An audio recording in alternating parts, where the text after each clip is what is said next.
अध्याय 5 रेत और सिलिकॉन।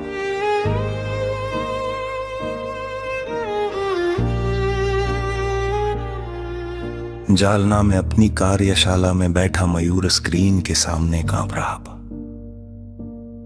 लगातार आती खबरें, सेना की गिरती साख और विदेशी शहर में घूमते उन धातुई जीवों की रोंगटे खड़े कर देने वाली तस्वीरें, इन सब ने उसे अंदर तक हिला दिया था। उस पल उसे एक भयानक एहसास हुआ।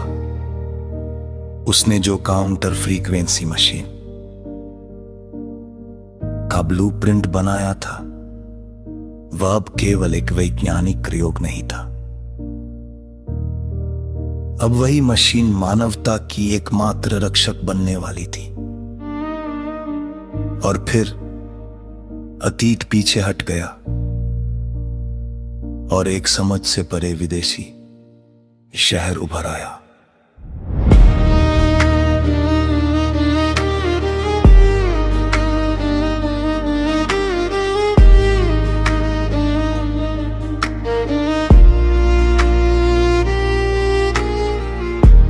क्रोनोसेपियंस का आगमन और उनका सुधार वाला अल्टीमेटम मयूर के लिए एक बहुत ही विशिष्ट और भयानक अर्थ लेकर आया था।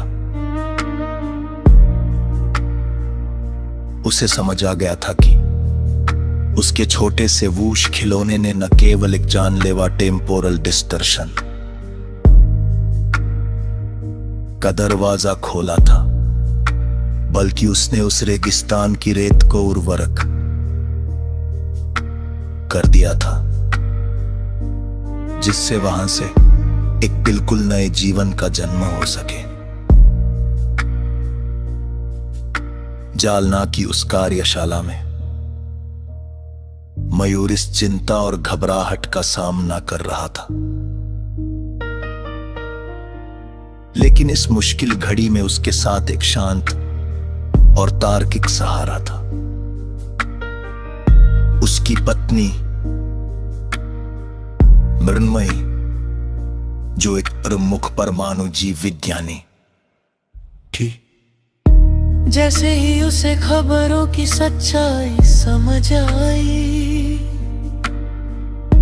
उसके चेहरे पर डर की जगह एक बर्फीली स्पष्टता ने ली। उसने बिना समय गवाए इस देसी जीवन रूप की जैविक जांच शुरू कर दी। वह कम रिजोल्यूशन वाली सैटेलाइट छवियों और रेगिस्तान से निकलने वाली सूक्ष्म ऊर्जा तरंगों का बारीकी से विश्लेषण करने लगी।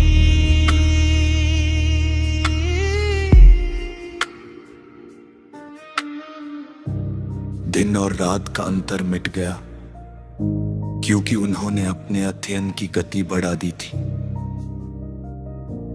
फिर अचानक एक ऐसी खोज हुई जिसने कमरे के माहौल को उत्तेजना और तत्परता से भर दिया। मयूर, यहां आओ, इसे देखो, मृण्मयी ने आवाज दी। उसके होलोग्राफिक डिस्प्ले पर क्रोनोसेपियंस के आनुवंशिक ब्लूप्रिंट की एक विस्तृत रूपरेखा दिखाई दे रही थी। ये कुछ ऐसा था जो पूरी तरह से बेसुरा था, लेकिन फिर भी ठोस स्पष्ट था। मयूर स्क्रीन के करीब आया। तुम्हें क्या मिला? क्या उनमें कोई कमी है? उन्हें नष्ट करने का कोई तरीका? उसने जल्दी से पूछा।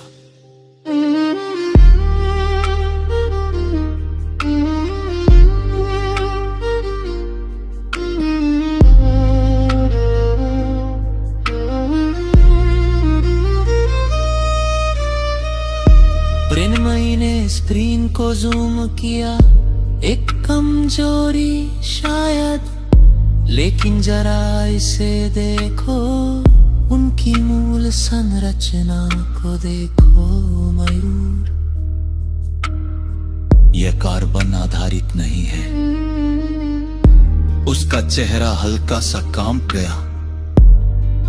ये सिलिकॉन आधारित है। सिलिकॉन, तुम्हारा मतलब सेमीकंडक्टर पत्थर, रेत? मयूर हांफते हुए बोला, बिल्कुल। मृण्मयी ने शांत भाव से कहा, उनका सेल्यूलर लैटिस, कोशिकीय जाली, मांसपेशियों के फाइबर और संवेदी तंत्र, ये सब सिलिकॉन है। वे सचमुच जीवित सिलिकॉन है। मयूर के दिमाग में एक भयानक सामंजस्य उभरा।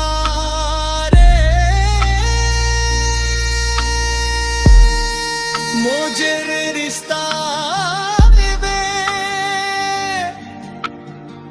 उसने धीरे से कहा, एक ठंडी सी हरन के साथ।